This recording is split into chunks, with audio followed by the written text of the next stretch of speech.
Kami berada di Akademi Bomba dan Penyelamat Malaysia, Wilayah Timur.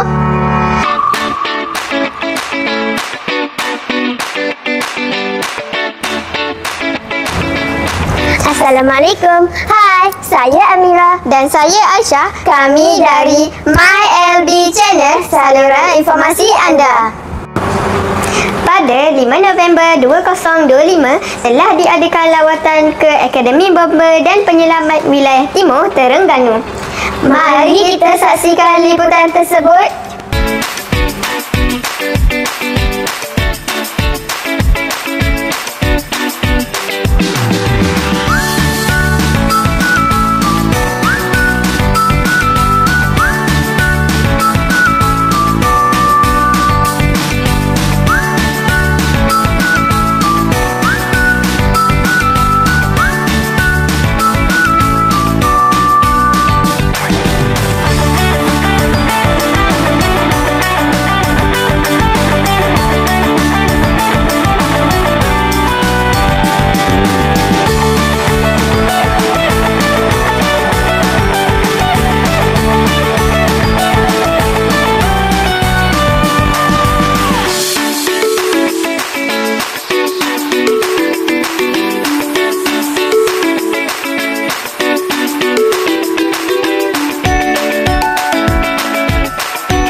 Assalamualaikum warahmatullahi wabarakatuh.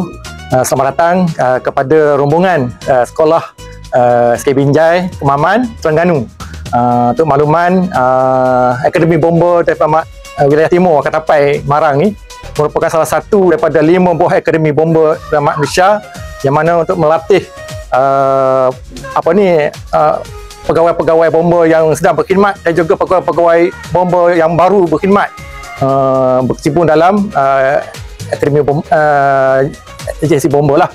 Dan salah satu kelebihan di Akademi Bomba ni merupakan salah satu yang terbesar di Asia Tenggara, Akademi Bomba Wakatapai, di mana dilengkapi dengan fasiliti-fasiliti kebombaan, latihan yang lengkap lah untuk pemadaman, penyelamatan, forensik kebakaran dan sebagainya.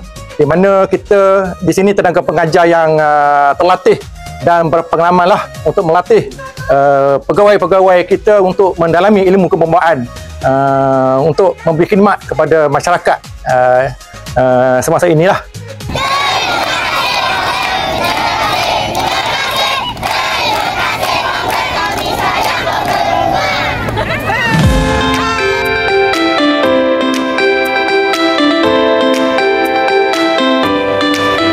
Banyak ilmu yang dapat diperoleh sepanjang berada di sini, kan Aisyah? Ya, betul tak Amira? Semoga kita dapat berkongsi pengalaman dengan kawan-kawan. Sekian sahaja daripada kami, saya Amira dan saya Aisyah. Jumpa lagi di episod yang akan datang. Bye!